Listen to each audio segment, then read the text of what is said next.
საერთაშორისო კოსმოსური სადგური კაცობრიობის ისტორიაში უმნიშვნელოვანესი პროექტი იყო და ახლა სწორედ მის გზას მიჰყვებიან.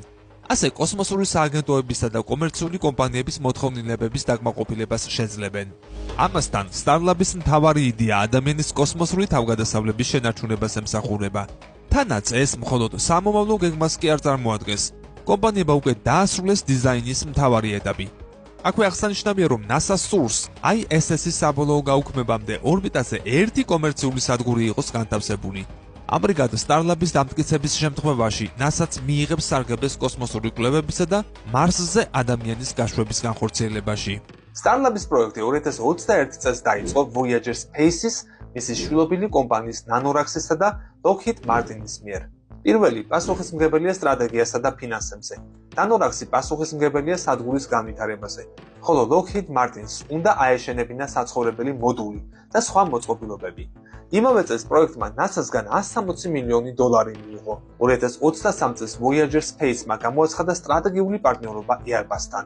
პროექტი თავდაპირველად მოიცავდა Lockheed Martin-ის მიერ დაპროექტებულ გასაბერ ჰაბიტატს, მაგრამ ის შეიცვალა ლითონის კონსტრუქციით, რომელიც აშენდა Airbus-ის მიერ. ამავდროულად Lockheed Martin ითამაშებს მნიშვნელოვან როლს მიწოდების ჯაჭვში, აღნიშნა Voyager Space-მა.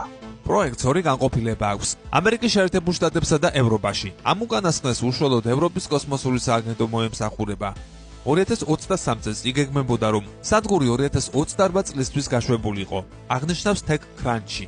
ახლა Starlab-ი არ ასახელებს გაშვების შესაძლო თარიღს, მაგრამ ეს უნდა მოხდეს 2030 წლამდე.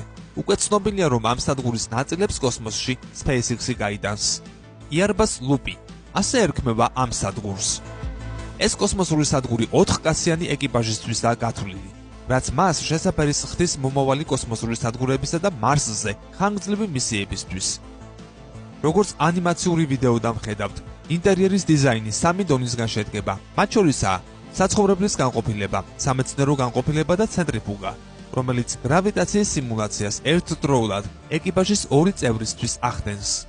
მოდულის დიამეტრი 8 მეტრია და დაახლოებით იგივეა სიგრძეშიც. რაც შეეხება მოცულობას, ის დაახლოებით 100 კუბური მეტრია. ლუპში არის ცენტრიფუგა, რომელიც 2 წონისა და 2 სპეციალური საყრდენისგან შედგება. ეს სივრცე შეიცავს სავარჯიშო ველოსიპედებს და სხვა საინტერესო ინფრასტრუქტურას. აქვეა ხელოვნური გრავიტაციაც, რაც ასტრონავტებს გრავიტაციის პირობებში მუშაობის საშუალებას მისცემს. ეს ერთგვარი გრავიტაციული თერაპიის საშუალებასაც იძლევა. შესაბამისად, ასტრონავტებს ხანგრძლივი მისიების შესრულება შეეძლებათ და არც უწონადობასთან დაკავშირებული პრობლემები შეაწუხებთ. ჯერ ზუსტად არ ვიცით, თუ რა მასშტაბის გრავიტაციის გამომუშავება შეძლებს ცენტრიფუგა,